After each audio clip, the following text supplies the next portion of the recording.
Good morning my dear student, welcome to our channel Gayatri Vidya Mandir Sanchore.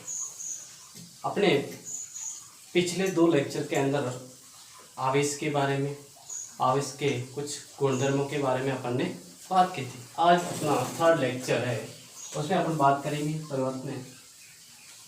जब किसी वस्तु पर आवेश आता है तो उस वस्तु के द्रव्यमान में क्या परिवर्तन आएगा। देखते हैं कि सपोज करें ये अपने पास कोई वस्तु है, वो कैसी है, उदासीन वस्तु है। इस वस्तु के द्वारा कोई इलेक्ट्रॉन ग्रहण किया तो इस इलेक्ट्रॉन के साथ साथ में इस इलेक्ट्रॉन का मास भी आएगा। और इलेक्ट्रॉन का मास कितना होता है 9.1 इंटू 10⁻³ किलोग्राम। सपोज किया एक इलेक्ट्रॉन इसने ग्रहण किया तो इसका मास कितना बढ़ जाएगा 9.1 इंटू 10⁻³ किलोग्राम। तो इसके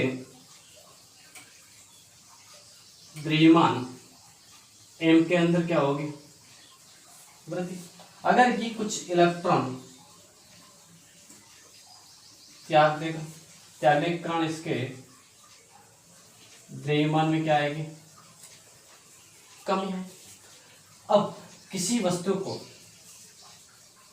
के द्रव्यमान में परिवर्तन किस पे डिपेंड कर रहा है, जितने इलेक्ट्रॉन ग्रहण करेगा या जितने इलेक्ट्रॉन त्यागेगा, तब नंबर ऑफ इलेक्ट्रॉन की संख्या पर। अगर एक इलेक्ट्रॉन ग्रहण या त्यागेगा तो उसका द्रव्यमान इतना बढ़ेगा, 2 है तो इससे 2 गुना, 3 है तो इससे 3 गुना। तो अपन कह सकते हैं यहाँ से कि द्रव्यमान में परिवर्तन, जितने इलेक्ट्रॉन स्थानांतरित हुए तो द्रव्यमान में परिवर्तन वो बराबर होगा स्थानांतरित इलेक्ट्रॉन की संख्या इंटू एक इलेक्ट्रॉन का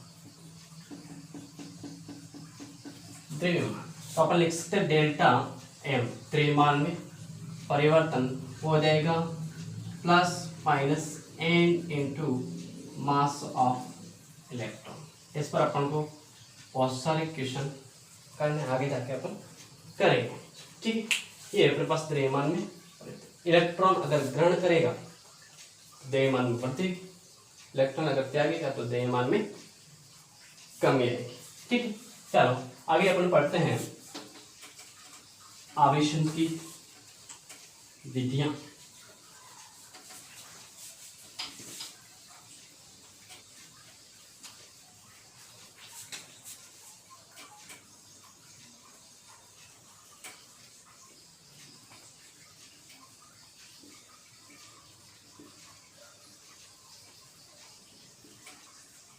आवेशन क्या है, किसी वस्तु को आवेशित करने की प्रक्रिया आवेशन कहलाएगी। अब आवेशन अपने पास दो तरीके से करना मुख्यतः, एक तो संपर्क के द्वारा, एक बिना संपर्क के। संपर्क द्वारा और एक अपने पास रहेगा बिना संपर्क। ठीक है, अब संपर्क में भी तो एक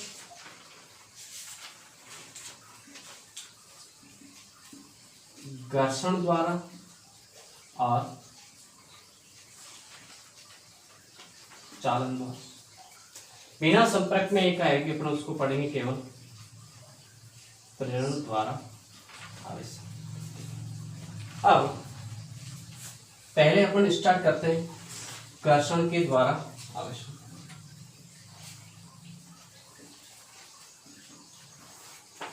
घर्षण के द्वारा आवेशन का अर्थ है कि जिस वस्तु को आवेशित करना है उस वस्तु को किसी अन्य वस्तु के साथ में रगड़ना। जैसे अपने पास एक ये वस्तु है, दूसरी ये वस्तु, इस दोनों वस्तु को आपस में अगर अपन रगड़ें, क्या करें, तो रगड़ने के पश्चात इस पर कोई चार्ज आएगा, इस पर कोई चार्ज आएगा। सपोज करें इस पर कैसा आएगा, माना कि धनावेश, तो इस पर कैसा आएगा, हमेशा ऋण आवेश। और इस दोनों पर आवेश आएगा वो हमेशा परिमाण में समान लेकिन विपरीत प्रकृति का। यदि विपरीत प्रकृति का आवेश उत्पन्न करना है तो अपन कौन सा करेंगे, घर्षण विधि से। ठीक, अब कुछ एग्जाम्पल जैसे घर्षण के कारण, एक तो अपन पदार्थों के बारे में पढ़ते हैं पहले, चालकों के अंदर, और दूसरा चालकों में। अब चालकों के बारे में आप जानते हैं, चालक के अंदर आवेश आसानी से प्रवाहित हो सकता है, इसमें तो आवेश आ सकता है, आवेश गति भी करते हैं। अब कुचालक के अंदर रगड़ने के कारण आवेश उत्पन्न तो होता है, लेकिन वह अपनी सतह पर क्या रहता है, स्थिर रहता है। ठीक है, ये गति नहीं करता है कुचालकों के अंदर। ठीक है, इसी प्रकार अर्धचालक भी सामान्यतः कुचालक होते हैं, कुछ टेम्परेचर बढ़ाएंगे तो वो चालकों की तरह व्यवहार करते हैं। ठीक, अब जैसे अब किस पे धनावेश आया, किस पे ऋणावेश आएगा, उसके लिए अपने पास कुछ एग्जाम्पल है। पॉजिटिव चार्ज और नेगेटिव चार्ज। पहला अपन ले कांच की छड़ और रेशम का टुकड़ा को रगड़ा दें।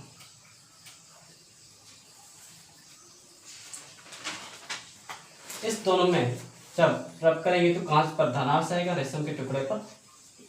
दूसरा अपन देखें, ऊन या फर, उसको अपन प्लास्टिक या फिर कह सकते हैं प्लास्टिक एम्बर, ठीक है, या एबोनाइट की छड़ से रगड़ा जाता है, तो ऊन पर, इस पर क्या आएगा पॉजिटिव चार्ज, इस पर क्या आएगा नेगेटिव चार्ज। ठीक है, अब घर्षण में क्या होगा, हमेशा जब परिमाण में समान उत्पन्न होगा, लेकिन विपरीत प्रकृति का आवेश अगर दूसरी वस्तु पर उत्पन्न करना है तो कौन सी विधि लेंगे अपन, घर्षण। नेक्स्ट पढ़ते हैं अपन चालन के द्वारा।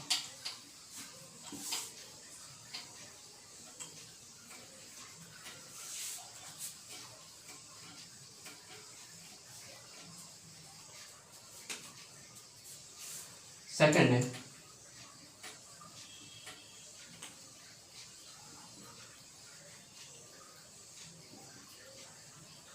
चालन विधि। चालन विधि भी कैसी है, दोनों वस्तुओं को क्या करेंगे अपन,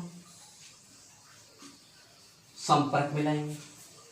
अब इसमें हमेशा एक वस्तु होगी वो आवेशित होगी और दूसरी होगी जिसमें अपन आवेश उत्पन्न करना वो निरावेशित होगी। लेकिन घर्षण के अंदर क्या थी, दोनों ही निरावेशित वस्तुएं थी और फिर उसमें आवेश उत्पन्न किया जाता था। इसमें सपोज करें अपने पास एक ये पॉजिटिव चार्ज धनावेशित वस्तु है और एक निरावेशित जिसको अपन को आवेशित करना, इस दोनों के बीच में अपन एक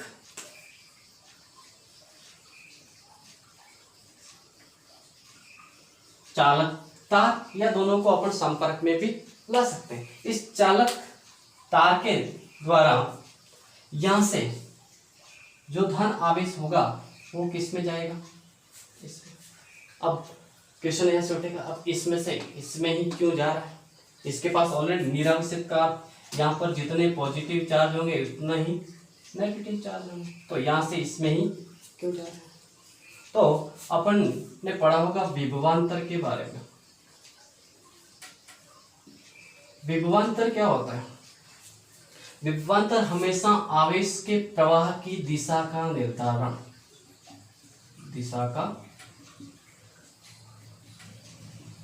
निर्धारण करना। ठीक है, दिशा का निर्धारण कहां से, कैसे? हमेशा ये उसकी चार्ज की प्रकृति पर भी निर्भर नहीं करेगा, डिपेंड किस पे करेगा? केवल उसकी पोटेंशियल पर, उसकी मात्रा पर। ठीक है, तो यहां से निरावेशित इसका पोटेंशियल हाई होगा, इसका पोटेंशियल निरावेशित कर तक 0। तो हमेशा high potential to low potential आवेश का प्रवाह होता है। तो यहां से आवेश का प्रवाह कहां से होगा? यहां से लेके यहां तक। ये कब तक होगा? आवेशों का प्रवाह एक वस्तु से दूसरी वस्तु में तब तक होगा जब वो दोनों वस्तुओं के बीच विभवांतर 0 ना हो जाए। विभवांतर 0 का अर्थात यहाँ पर जितना आवेश होगा उतना ही आवेश कहाँ पर होगा। तो तब तक आवेशों का प्रवाह होगा जब तक दोनों वस्तुओं पर आवेश बराबर नहीं हो जाता है। ठीक है, तो आवेश क्या हो जाएगा? सपोज करें अपने पास कोई दो वस्तु है, एग्जाम्पल के थ्रू देखें कि एक अपने पास ये वस्तु है, इस पर प्लस का 4 कूलम आवेश है और इस पर कोई आवेश नहीं है। इसको चालक तार के द्वारा जोड़ेंगे तो जोड़ने के पश्चात अगर देखें वापस अपन दोनों को अलग कर दें तो इस पर आवेश कितना होगा? इसका आधा 4 + 0, तो इस पर आवेश कितना होगा? प्लस का 2 कूलम और इस पर कितना आएगा? प्लस का 2 कूलम। और ये हमेशा इस दोनों आवेशों के बीज गणितीय योग को बराबर, जैसे इस पर आवेश 4 कूलम होता है और इस पे अगर आवेश होता है माइनस का 2 कूलम, तो इस पर आवेश टोटल पहले क्या संपर्क में था, नेट आवेश कितना बचेगा?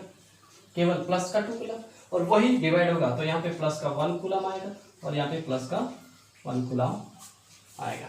ये अपने पास चालन विधि से आवेश। ठीक है, अब ये कब होगा? ये ध्यान रहे, ये हमेशा दोनों वस्तु कैसी हो? बराबर आकार में, कैसे, और आकृति में, और इस दोनों का मटेरियल अर्थात प्रकृति भी क्या होनी चाहिए? सेम होनी चाहिए, तब अपने पास ये चीज। अगर दोनों ऐसे गोलों के बारे में बात करें तो आकृति में भिन्न भिन्न है। जैसे एक गोला है जिसकी रेडियस है वो r1 है, दूसरा गोला है जिसकी रेडियस है वो r2 है। अगर इस पर आवेश q1 है और इसको आवेश q2 है, तो संपर्क करने के पश्चात या तो चालन विधि से इसमें आवेशों का प्रवाह होगा। ठीक है, आवेशों के प्रवाह के कारण इसको अलग अलग कर दिया जाए तो नेक्स्ट q1 डैश और q2 डैश क्या होगा? ये हमेशा इनकी त्रिज्याओं के, याद रहे, ये हमेशा इसकी त्रिज्याओं के अनुपात में बंट जाते। तो अपन लिख सकते हैं यहाँ से q1 dash upon q2 dash बराबर r1 अपॉन r2, त्रिज्या के अनुपात में बढ़ जाते हैं। ठीक, ये अपने पास चालन विधि के द्वारा। और एक चीज और, अब घर्षण के कारण और घर्षण विधि से अपन जो आवेश उत्पन्न कर रहे थे वो कैसा? विपरीत प्रकृति का था, लेकिन चालन विधि में कौन सा? हमेशा उसी प्रकृति का आवेश जाएगा। जो यहाँ पे पॉजिटिव चार्ज है तो इस पे पॉजिटिव आएगा, नेगेटिव है तो नेगेटिव आएगा। अब लास्ट अपन पढ़ते हैं इसकी विधि प्रेरण के द्वारा। ठीक, अब प्रेरण सबसे इस दोनों विधियों में से सरल विधि है। अगर आवेशित किसी वस्तु को करना है तो अपन प्रेरण विधि को ही अपनाएंगे। ठीक, तो लास्ट एंड थर्ड प्रेरण। प्रेरण द्वारा का मतलब अपन वस्तु को बिना संपर्क किए, बिना संपर्क कैसे? जैसे अपने पास एक गोला है, ये कैसा? उदासीन। ठीक है, उसको एक कुचालक स्टैंड के माध्यम से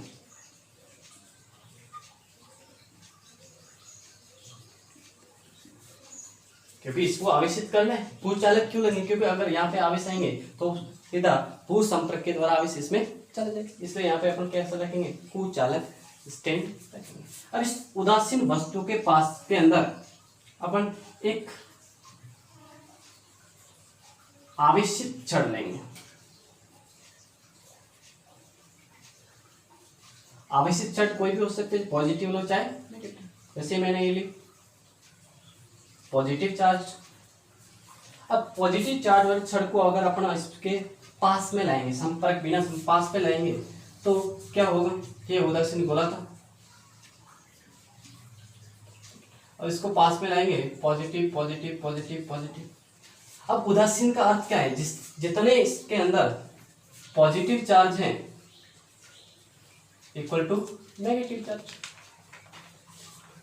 तो ही जब इसके पास में आएगा तो इसके अंदर के नेगेटिव चार्ज होंगे वो कहां पे आएंगे, इधर, और पॉजिटिव चार्ज इधर, ठीक।